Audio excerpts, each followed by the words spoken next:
चलिए देखते हैं इसमें हम आज 10th क्लास के एक चैप्टर का, ठीक है, जिसका नाम है वास्तविक संख्या यानी रियल नंबर। अब सबसे पहले जान लेते हैं कि वास्तविक संख्या किसे कहते हैं इसके बारे में, ठीक है। उसके बाद आगे देखेंगे। वास्तविक संख्या देखिए किसे कहते हैं। परिमेय संख्या और परिमेय संख्या और अपरिमेय संख्या, परिमेय संख्या और अपरिमेय संख्या के सम्मिलित रूप चाहे समूच, चलिए सम्मिलित रूप लिख देते हैं, सम्मिलित रूप वास्तविक संख्या कहलाती है। वास्तविक संख्या कहलाती है। चलिए यहाँ तक कंप्लीट है। वास्तविक संख्या कहलाती है। जैसे एग्जांपल में ले लें तब परिमेय का भी एग्जांपल लेंगे और अपरिमेय का भी लेंगे। तो मान लीजिए 2 हो गया या 5/3 हो गया, ऐसा परिमेय संख्या है। अपरिमेय का भी एक ले लेते हैं, √3 हो गया, √2 हो गया। यानी परिमेय और अपरिमेय जब दोनों को मिला देंगे तो कौन संख्या कहलाएगा? वास्तविक संख्या कहलाएगा। इतना आप लोगों को क्लियर हो गया होगा। अब देखते हैं परिमेय संख्या, वास्तविक संख्या कितने टाइप की होती है। वास्तविक संख्या 2 टाइप के होते हैं, जिसमें एक नंबर है हमारा परिमेय संख्या। वास्तविक संख्या 2 प्रकार की होती है। एक में परिमेय संख्या जिसे कहते हैं रेशनल नंबर, ठीक है, रेशनल नंबर। दूसरी का है अपरिमेय संख्या जिसे कहते हैं इरेशनल नंबर, अपरिमेय संख्या। पर वास्तविक संख्या कितने प्रकार के होते हैं? 2 प्रकार के, परिमेय और अपरिमेय। परिमेय और अपरिमेय मिलेगा तो क्या कहलाएगा? वास्तविक संख्या कहलाएगा, ठीक है। ऑब्जेक्टिव में आपको कम आएगा कि परिमेय संख्या और अपरिमेय संख्या के समूह को क्या कहा जाता है? तो वास्तविक संख्या कहा जाता है, ठीक है। वास्तविक संख्या कितने प्रकार के होते हैं? तो 2 प्रकार के होते हैं। इतना तक आप लोगों को क्लियर हो गया। इसके बाद देखिए अब परिमेय संख्या किससे कहते हैं और अपरिमेय संख्या किससे कहते हैं, इसका भी परिभाषा देखेंगे। क्योंकि जब हम देख ही रहे हैं एक चैप्टर जब, तो बेसिक से पूरा देखते हैं। चूँकि बेसिक से देखने से हमको फायदा होगा कि जो बच्चा बिल्कुल कमज़ोर से कमज़ोर होगा मैथ में, उसको बिल्कुल समझ में आसानी से आ जाएगा, ठीक है। इसलिए बेसिक से देखा जाएगा इसको। चलिए इसको बेसिक से देखते हैं, यानी बेसिक से देखते हैं। परिमेय, परिमेय संख्या को हम लिखते हैं, इसका परिभाषा क्या होता है इसके बारे में लिख लेते हैं। देखिए जिसे P/Q के रूप में, जिसे P/Q के रूप में लिखा जा सके, जिसे P/Q के रूप में लिखा जा सके, उसे परिमेय संख्या कहते हैं। इसका कहने का मतलब, कहने का सेंस क्या है वो समझिए। परिमेय संख्या कहते हैं। अब एग्जाम में कैसे क्वेश्चन आता है वो समझिए। क्वेश्चन देता है कि P/Q के रूप में परिमेय संख्या, P/Q के रूप में लिखे जैसे वह क्या कहलाता है? तो वो क्या कहलाता है? परिमेय संख्या कहलाता है। या P/Q का रूप क्या कहलाता है? परिमेय संख्या कहलाता है। जैसे इसका एग्जांपल देख लेते हैं। बाटा के रूप में रहना चाहिए संख्या, ठीक है। P/Q का मतलब बाटा के रूप में, या ऐसे भी रहेगा तो काम चल जाएगा, लेकिन रूट में नहीं रहना चाहिए। रूट में रहेगा भी तो वर्गमूल के रूप में रहेगा तो हो जाएगा, ठीक है। परिमेय संख्या में जैसे कि √4 मान लीजिए, 4 का वर्गमूल 2 हो जाएगा, ये परिमेय संख्या बिल्कुल, ठीक है।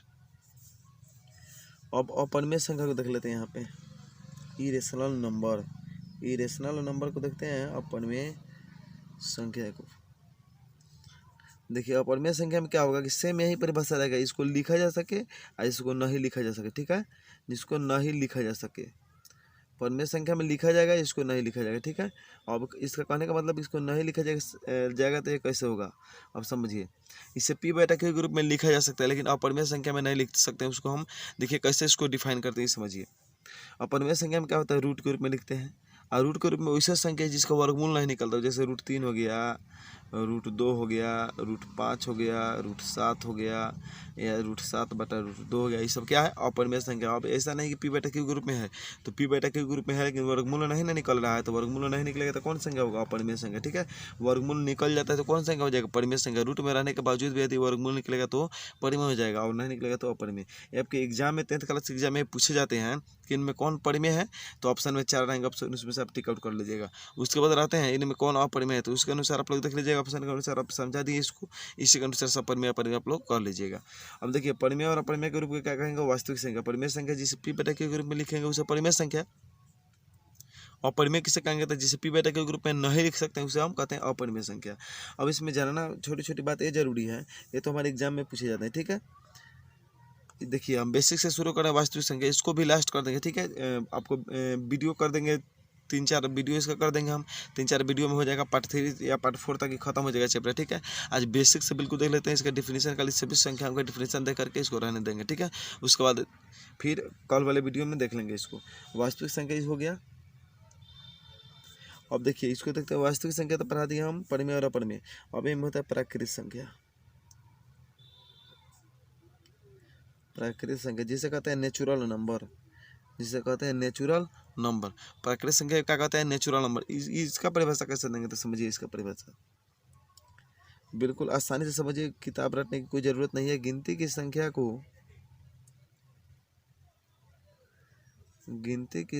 को प्राकृत संख्या कहते हैं। गिनती की संख्या को प्राकृत संख्या कहते हैं। यानी गिनती की संख्या क्या कहलाएगी? प्राकृतिक संख्या कहलाएगी। जैसे गिनती की संख्या कैसे है? 1 2 3 4 डॉट डॉट अनलिमिटेड हो जाएगा, ठीक है। गिनती तो अनलिमिटेड है। अब ऐसा ना होना कि ऐसे ना आप लोग समझ में आएगा गिनती की संख्या तो जीरो से होती है, तो नहीं, एक बात गलत है, जीरो से नहीं होती। जैसे कि मान लिए हमारे जो हाथ है, हाथ में 5 अंगुली है, तब गिनेंगे 0 1 2 3 4, तो उसके अनुसार तो 4 ही होगा। इसलिए गिनती की संख्या को कैसे गिनते हैं? 1 से गिनते हैं। याद रखिएगा, 0 1 2 3 4 नहीं गिन सकते हैं, क्योंकि ऐसे गिनेंगे तो अंगुली कितने हो जाएंगे हमारे हाथ में? 4 ही अंगुली हो जाएंगे, ठीक है। लेकिन ऐसा नहीं होता है, 5 अंगुली है, सब लोग जानते हैं। इसलिए समझ लीजिए गिनती की संख्या कहाँ से शुरू होती है? 1 से स्टार्ट होती है। तो गिनती की संख्या को प्राकृतिक संख्या कहते हैं 0 1 2 3 4 डॉट डॉट, ठीक है। अनलिमिटेड, इसका मतलब होता है अनलिमिटेड तक, यानी आगे की तरफ पैसा आते रहेगा। उसके बाद समझ लीजिए पूर्ण संख्या। पूर्ण संख्या क्या होती है उसके बारे में जानना जरूरी है। पूर्ण संख्या कहते हैं होल नंबर, ठीक है। अब देखिए गिनती की संख्या में जब 0 मिला देंगे ना तो हो जाएगा पूर्ण संख्या। इसको लिख लीजिएगा, 0 सहित गिनती की संख्या, 0 सहित गिनती की संख्या पूर्ण संख्या कहलाती है। 0 सहित गिनती की संख्या पूर्ण संख्या कहलाती है। 0 सहित गिनती की संख्या क्या कहलाती है? पूर्ण संख्या कहलाती है। अब क्या कीजिए, गिनती की संख्या में 0 मिला दीजिए, क्योंकि 0 का खोज बाद में हुआ, आर्यभट्ट ने किए थे 0 का खोज, ठीक है। जो भारत में ही हुआ था 0 का खोज। तो 0 हो जाएगा, 1 हो जाएगा, 2 हो जाएगा, 3 हो जाएगा, 4 डॉट डॉट मार देंगे, ठीक है। इसका भी अनलिमिटेड हो जाएगा। तो क्वेश्चन देगा कभी कभी कि क्या पूर्ण संख्या प्राकृतिक संख्या हो सकती है? तो क्या पूर्ण संख्या प्राकृतिक हो सकते हैं? नहीं ना हो सकते, क्योंकि इसमें 0 है। आप प्राकृतिक संख्या पूर्ण संख्या हो सकती है, ये हो सकती है, क्योंकि 1 2 3 4 से स्टार्ट है, 1 2 3 4 इसमें है। समझ में आ गया? चलिए, तो पूर्ण संख्या बता दिए कि 0 सहित गिनती की संख्या को क्या कहेंगे? पूर्ण संख्या, क्योंकि 0 का खोज बाद में हुआ था, इसका खोज आर्यभट्ट ने किए थे, ठीक है। अब समझ लेते हैं अभाज्य संख्या। अभाज्य संख्या इसको कहते हैं प्राइम नंबर, अंग्रेजी में इसको कहते हैं प्राइम नंबर। अभाज्य संख्या क्या होता है समझिए। देखिए, अभाज्य संख्या की परिभाषा होता है 1 से बड़ी ऐसी संख्या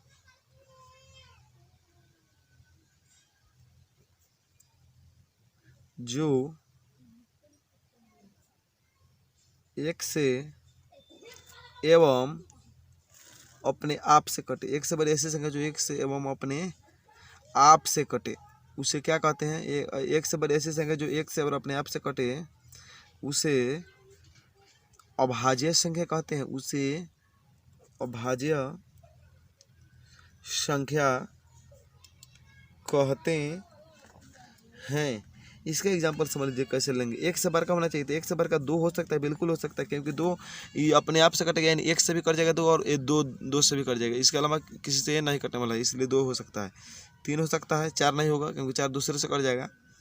उसके बाद 5 हो सकता है, 7 हो सकता है, डॉट डॉट 9 नहीं हो सकता है, 9 3 से भी कट जाता है, ठीक है। ये अपने आप से कटना चाहिए ना, तो 1 से कटना चाहिए। कौन सा कहलाएगा? आभाज्य संख्या। अब देखा इसमें से एग्जाम में क्वेश्चन कि इनमें कौन आभाज्य संख्या? 11 दे देगा, 9 दे देगा, आपको 15 दे देगा, इनमें से कोई नहीं दे देगा। तो आप लोग क्या कीजिए, 11 को टिक आउट कर लीजिए, क्योंकि 11 किसी से नहीं करता, वो अपने आप से करता है और 1 से करता है, ठीक है। उसके अलावा 9 हुआ तो 9 3 से कट जाएगा, इनमें से कोई नहीं ऑप्शन रहेगा, तो उसको नहीं भरिएगा, क्योंकि 11 जो था इसमें संख्या था, कौन संख्या? आभाज्य संख्या। तो आभाज्य संख्या समझ में आ गया। एग्जाम में आपके क्वेश्चन आते हैं इससे लगभग, इस चैप्टर से लगभग ऑब्जेक्टिव में बात की जाए तो संख्या से लगभग 2 नंबर के सवाल दिए जाते हैं। 1 नंबर परिमेय का पहचान दे देगा, और 1 नंबर में आभाज्य संख्या में से दे देगा, ठीक है।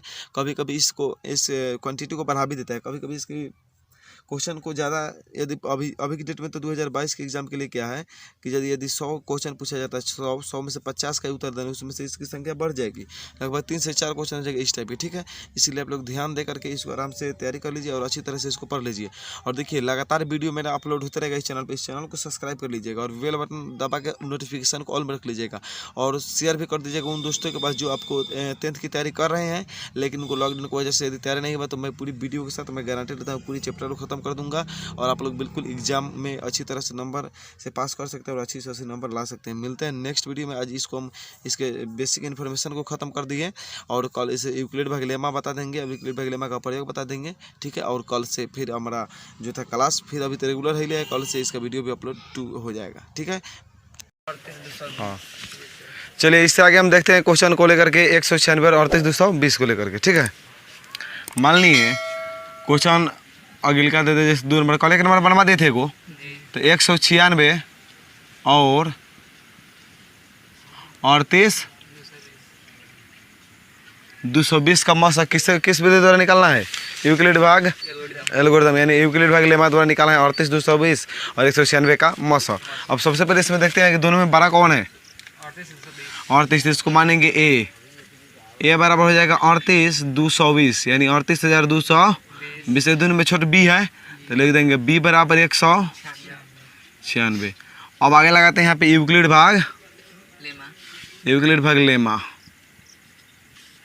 यूक्लिड भाग लेमा द्वारा लगा करके उसके बाद बना लेते हैं, ठीक है। तो यूक्लिड भाग लेमा का फॉर्मूला क्या है? यूक्लिड भाग लेमा द्वारा, हाँ यूक्लिडियन एल्गोरिथम द्वारा, ठीक है, उससे कहा जाता है यूक्लिड भाग लेमा द्वारा। तो यूक्लिड भाग लेमा का सूत्र है ए बराबर बी क्यू प्लस कितना आर। चलिए तो इसे सबसे पहले देखते हैं इसको तुलना कैसे, पहले एक जगह पर रख देते हैं 38,220 का 38,220। अब वैसे नहीं है तो ऐसे कीजिए 38,220 को तुरेंगे मौसा खाने पहले दूसरे में, ठीक है। तो 196 से लगाना है तो 196 से। अब एक बार हम कितना से गुना करेंगे कि 38,220 हो जाएगा तो बहुत अब मालूम है तब न कर लेंगे, लेकिन जैसे हम लोग को पूरा जानकारी लेना हो कि कैसे लगाएंगे तो पहले तो वहाँ नहीं मालूम रहेगा कौन संख्या से लगाएंगे, तो मोबाइल है तो कर लेते हैं, लेकिन एग्जाम में मोबाइल नहीं देगा ना घर ले जाने देगा कैलकुलेटर। तो इसको हम चेक करने के लिए क्या करेंगे? 196 38,220 बहुत बड़ा संख्या है, ये बहुत छोटा है, ये तो जल्दी लगेगा नहीं, तो लगाते हैं। कौन अंक का संख्या है? 3 अंक। तो हे में 3 अंक छाटेंगे पहले, तो कितना हो जाएगा 3 अंक में? 382। तो अब तो आसानी से लग जाएगा। 196 में 382 से लगाना है, कम मरतबा लगेगा 196 में 196 से 382 में लगाना है, क्या मरतबे? 1 मरतबा, 2 मरतबे तो 392 हो जाएगा। 196 में यदि 2 से गुना करेंगे तो 6 दूनी 12 9 दूनी 18 392, तो 382 ज़्यादा नहीं हो जाएगा। तो इसे भाग का नियम कहते हैं कि कम से लगाना है, तो कितना से लगाएंगे? 1 से लगाएंगे तो कम मरतबा हो जाएगा 196 आ जाएगा। 196 कम 100 और 2 से लगाते तो ज़्यादा आ जाता, तो 3 को तो 12 में से 6 गया था, 6 कितना बच गया? 17 में से 9 गया था 8, ई कितना बच गया? 2 में से 1 गया था 1 यानी 186। अब 196 से 186 छोटा ही के बार है तो लगेगा इनमें नहीं लगेगा, इसलिए एक अंक उतारते हैं। एक 3 को का हो गया तो 2 को बाकी हो गया था, तो 2 में से 1 उतारते हैं, तो 1 2 है तो ये कितना उतारते हैं? 2। अब देखते हैं 196 का पहाड़ में 1862 का मरतबा लग रहा है, ठीक है। तो बताइए क्या मरतबा लगेगा? आइडिया अपना गुना करके देखिए। ऐसे बताइए कि समझ लीजिए 196 केकरा भेड़ी है? 200 का भेड़ी है, हाई कितना चाहिए तुमको? 1800 चाहिए, तो 200 का पहाड़ में 1800 का मरतबा लगेगा, 9 मरतबे 2 9 1800 यानी एक आसपास जाएगा। केकरा आसपास? 9 के आसपास। कितने के आसपास? इसको 200 मान के चलना है, तो 200 या 1800 इसको मान के चलना है, तो 1800 चाहिए, तो 200 में 1800 का मरतबा आएगा 90 के आसपास नहीं आएगा। तो 196 से 9 मरतबे लगाते हैं। आज देखिए यहाँ पे 10 मरतबे ज़्यादा लगाएंगे तो 1960 आ जाएगा। का 1960 आ जाएगा तो दिक्कत हो जाएगा। तो 9 मरतबे लगाएंगे तो कितना आएगा? 1764। 9 6 54 के 4 गुना कर लेंगे, हाथ में 5 और 19 9 171 5 176। बोलिए कोई दिक्कत? 12 में से 4 गया था 8, ई कितना बच गया? 15 15 में से 6 गया था 9, ई 7 7 में से 7 गया था, 1 में से 1 गया था।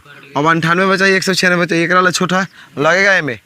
इसका नियम है एक ऊपर छोड़ के आए हैं 0, ये 0 का कहाँ उतार देंगे? यही जान ये बड़का संख्या वाला कन्फ्यूजन नहीं होना, छोटका वाला जो कहते हैं पहले के नियम लगेगा, ठीक है। बड़का जो संख्या रहेगा उसको करने के लिए बता रहे हैं। तो 196 के बारे में कम मरतबा लग जाएगा? 5 मरतबा लग जाएगा। 196 बचे 980 कट गया। अब एक समझना है, 1 1 2 3 1 को समझना है, ठीक है। क्योंकि बड़का था इसलिए हम 1 1 समझेंगे, छोटका रहेगा तो यहाँ तक हो जाता 1 2 यहाँ तक 3 हो जाता का, लेकिन बड़ा वाला है तो 3 को लेकर चलेंगे ना, चलिए तो आइए कितना लेंगे 196 38 220 बीच वाला ले लिए तो हाई हाई गुना होगा, हाई कितना हो जाएगा जुड़ जाएगा तो 196 और गुना कितना 195 जोड़ कितना देंगे 0 का कट गया शब्द कितना बचा ये तो एक में बन गया, लिख देंगे अंतिम शेष कथी है अंतिम शेषफल 0 है, इसलिए HCF बराबर कितना 196 HCF बराबर पहले का कथी 196 नु है तो हो जाएगा कितना 100 हमारा कथी है क्या आ जाएगा ऐसा क्वेश्चन बनाने अब दिक्कत नहीं होगा। चलिए तो अगला बढ़ते हैं का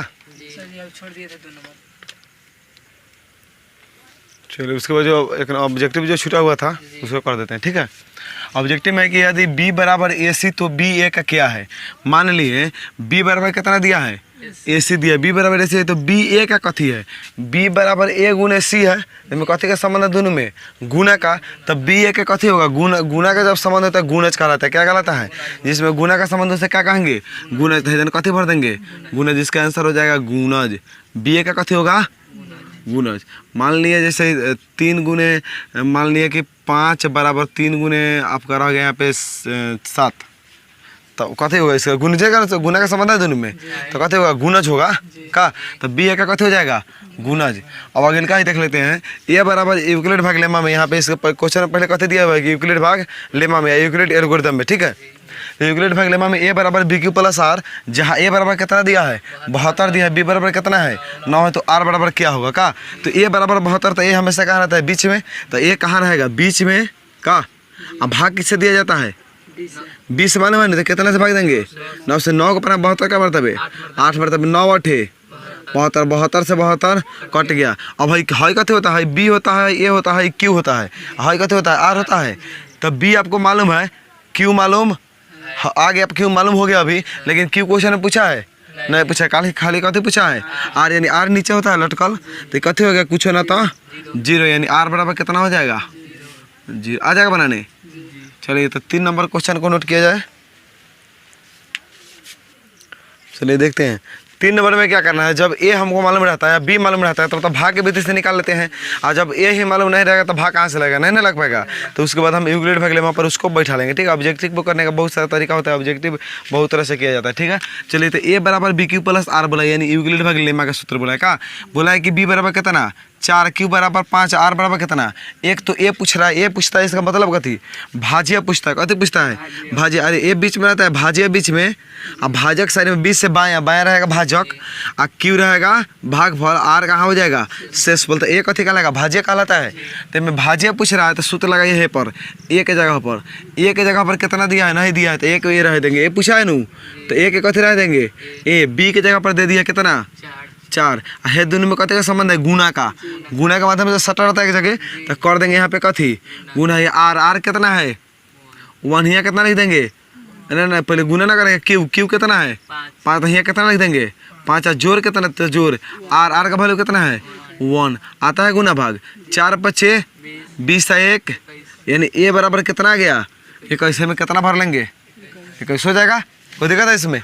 अब आगे क्या देख लेते हैं A बराबर BQ प्लस R में A 37 B 4, इनमें तो आसानी से दे दिया है A 37 B 4 का, आसानी से इसको कोई दिक्कत नहीं होगा, नहीं तो इसमें भी परेशानी है तो इस पर भी तुर सकते हैं, और नहीं तो डायरेक्ट तुरिए वो भाग वाला पर, तो 37 के 37 B 4 यहाँ रख देंगे, तो 4 का पढ़ा में कम मरतबे 9 4 9 36 कितना आएगा एक कट के एक शेष दिया था तो एक देने दिया था, और B है 4 था तो 4 है, और A यहाँ 37 है तो यह Q कितना निकल गया 9, यानी Q बराबर कितना हो जाएगा 9, यही विधि है, और नहीं तो चाहे तो आप यूक्लिड भाग लेमा पर भी इसको तुर सकते हैं, अपना अनुसार जौन विधि मन कर लगाने का तो विधि लगा करके आसानी से बना सकते हैं इसको। जा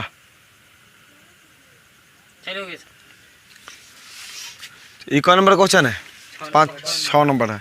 चलिए तो 6 नंबर क्वेश्चन को देखते हैं ऑब्जेक्टिव में। ठीक है दिया है कि 42 बराबर 35 गुने 1 प्लस 7, और 35 बराबर दे दिया है 7 गुने 5 प्लस 0, तो कह रहा है कि 42 और 35 का कथी निकाल दीजिए मसा निकाल दीजिए। अब चाहे तो यहाँ से भी आंसर को पकड़ सकते हैं, यहाँ पे यदि नहीं बुझा रहा है तो क्या कीजिए 42 और 35 का फिर से मसा निकाल लीजिए नए में। ठीक है तो इनमें दोनों नंबर का कौन है 42 कितना है दोनों नंबर का कौन है 42, तो 42 को A बराबर मान लेंगे, A बराबर 42, छुटका कौन है 35 तो लिख देंगे ए बराबर बी क्यू प्लस और तुरने आएगा नहीं परवा ये दोनों में। अच्छा 42 को बीच में रख देते हैं, अब 35 को 35 से कम कितना हो जाएगा 7। अच्छा चलिए तो 42 बीच वाला लिख देंगे बराबर 35 गुने 1 का प्लस 35 गुने 1 का प्लस। चलिए अब 7 के साथ 35 को बीच में रखेंगे, 7 पचे कट गई कट गल 35 बराबर 7 गुने 5 प्लस कितना 0 आ गया अंतिम शेष। ये दादा ये तो शुरू नहीं वीडियो यही हो गया। अंतिम शेष कितना है तो कितना होगा पहला मौसा जाएगा 7, हम भर लेंगे कितना लेकर के 7 आ गया समझ में।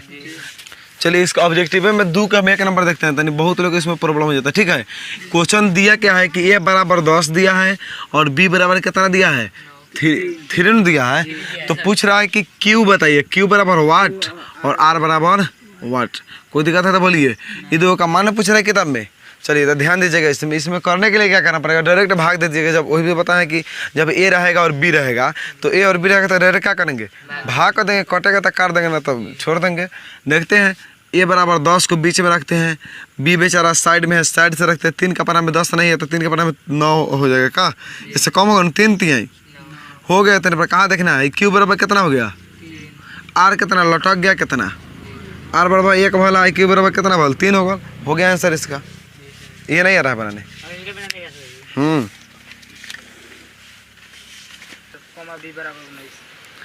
चलो अगले का क्वेश्चन को हम देखते हैं। 2 नंबर इसका क्वेश्चन है कि ए बराबर 4, ए बराबर कितना दिया है 4 और बी बराबर। इस क्वेश्चन को बनाने का आसान तरीका है, डायरेक्ट कीजिए ए बराबर बी क्यू प्लस आर पर। ए का वैल्यू कितना है 4 तो यहाँ कितना रख दीजिए और बी का वैल्यू कितना है 19 तो यहाँ 19। अब बताइए 19 का पर 4 आएगा नहीं ना आएगा, क्या कि कंडीशन थोड़ा उल्टा टाइप का है ना। तो क्या कर दीजिए 0 से गुना करके कितना जोड़ दीजिए 19 में 0 से करेंगे तो कितना हो जाएगा 19 में 0 से करेंगे तो कितना हो जाएगा 19 में 0 से बराबर 0 हो जाएगा। तो यहाँ कितना आ जाएगा, यहाँ जब 19 में 0 से तो 0 हो गया, यहाँ कितना चाहिए 4 चाहिए। एक मतलब हे में कितना जोड़ना पड़ेगा 4। तो क्वेश्चन कथी पूछ रहा है क्यू का मान पूछ रहा था और आर का, क्यू और आर का। तो क्यू बराबर कितना हो जाएगा आर बराबर कितना हो जाएगा 4। कितना आंसर है इतना नहीं है, यहाँ आर होगा ही आर, इधर ची आर खानी आर हो गया आ जाएगा। देखिए तो यहाँ पे जल्दी देखिए यहाँ तक आपका आंसर है कि नहीं। चलिए इस तरह के क्वेश्चन एग्जाम में पहले पूछा जाता था लेकिन अब पूछने के चांस नहीं है एग्जाम में। ठीक है इस तरह 4 में जितने भी क्वेश्चन है ना उसमें से कोई आने के चांस अब नहीं है, पहले पूछा जाता था लेकिन बता देते हैं हाँ नहीं है। दिखाएं कि एक धनात्मक विषम पूर्णांक विषम संख्या किससे कहते हैं जो 2 से नहीं कटे। ठीक है और सम संख्या जो 2 से कट जाए उस दिन बता देते परिभाषा 4q+1 या 4q+3 आप रूप का होता है जहाँ q क्या है एक पूर्णांक है, फिर दिखाना है उसी में कि धनात्मक विषम पूर्णांक का वर्ग कितना होता है 8m+1 के रूप का होता है। सबसे पहले क्या करेंगे मान लेते हैं। ठीक है माना कि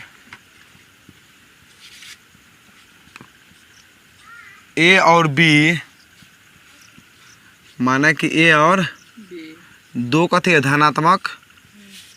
क्वेश्चन जैसे कहेगा ना वैसे मानते हैं। ठीक है 2 धनात्मक है, यहाँ पे कहा धनात्मक विषम पूर्णांक है तो कथी मान लेंगे विषम पूर्णांक है। यदि कहेगा कि यहाँ पे धन विषम पूर्णांक तो वहीं बतावा है का।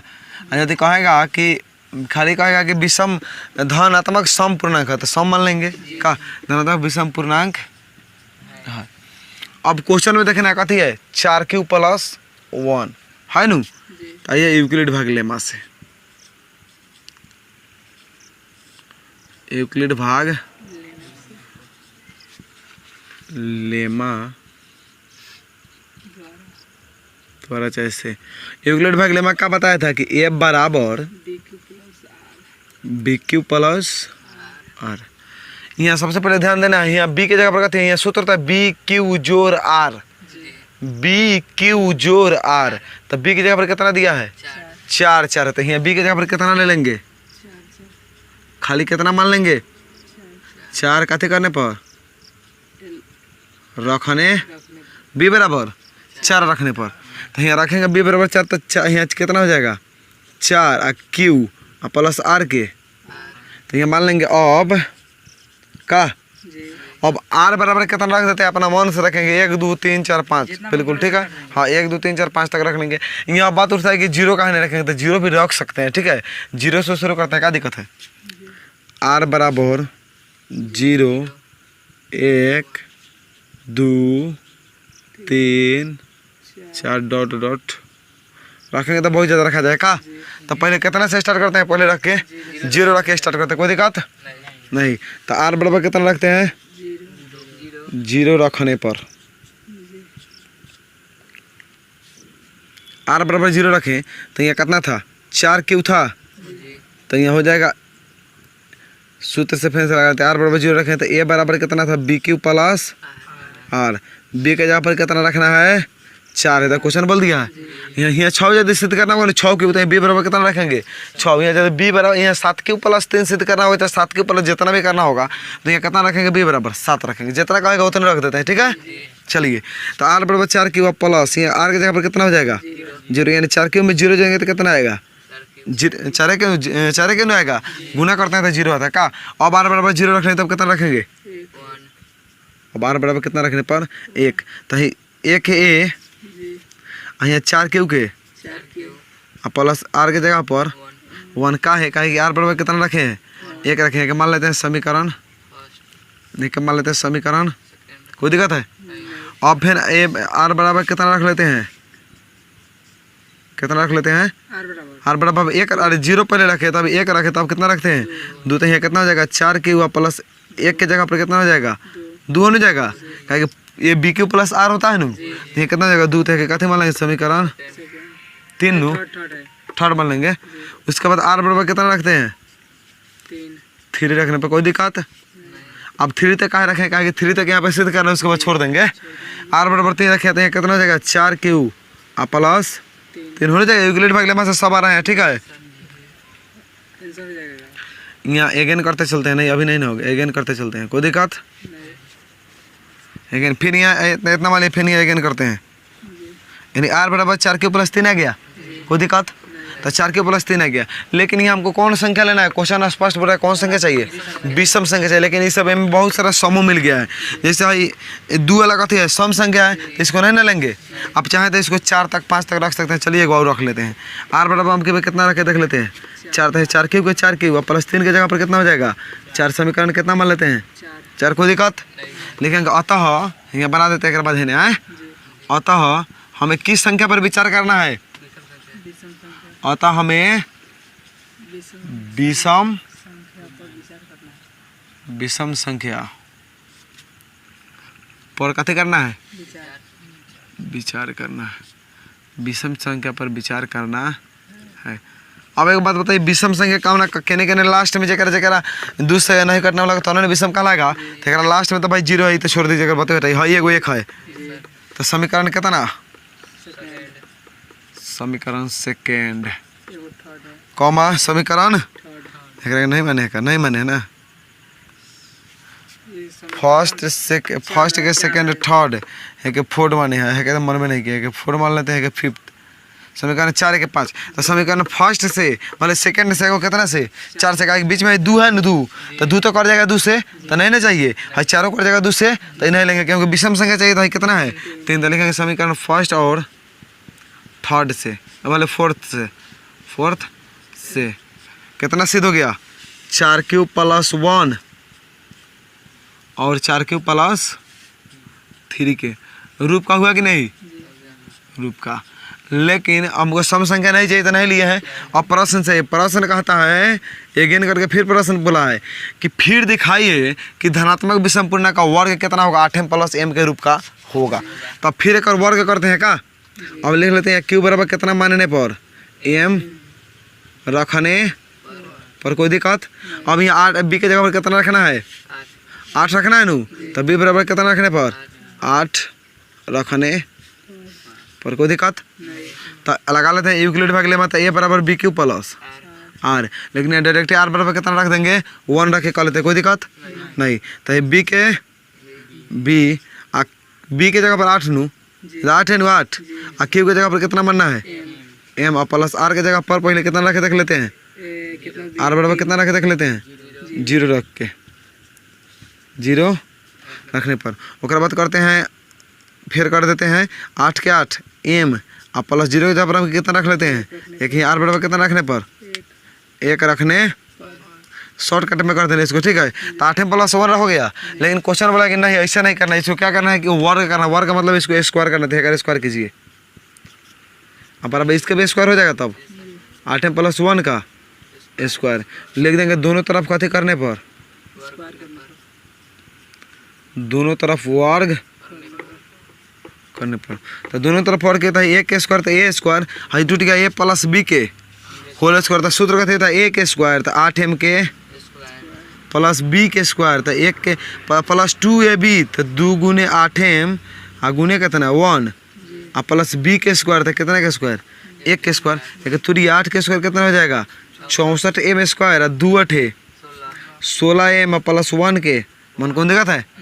अब दोनों में कॉमन कथी मिलेगा, 64 में 16 में 16 मिल जाएगा, 16 मिल जाएगा, लेकिन हमको लेना है कौन रूप का 8m का, एक मतलब दोनों में कॉमन कितना ले लेते हैं 8 डायरेक्ट ले लेते हैं, m को मिल जाएगा, m ले लेते हैं, तो 8m लिए, तो 8 के पर में 8 का मरतबे, 8 मरतबे नू 8 के पर में कम मरतबे 2 मरतबे प्लस 1 के, इतना का वैल्यू कितना मान लेते हैं, इतना का वैल्यू हम ले लेते हैं, इतना बराबर m मान ले, इतना बराबर m मान लेते हैं, तो कितना बच जाएगा 8 बच गया, आई इसमें कितना बच गया 8 है, इतना का वैल्यू कितना मान लेते हैं m और प्लस आई 1, ये नहीं सिद्ध करना था। अतः इसी रूप का होगा, जहाँ 8m+2 बराबर कितना मान लेते हैं, 8m+2 बराबर कितना मान लिए हैं 8m+1 m खाली मान लिए का, बोले कोई दिक्कत यहाँ तक सिद्ध हो गया, आ जाएगा बनाने, ठीक है। तो इसको सिद्ध कर लीजिए।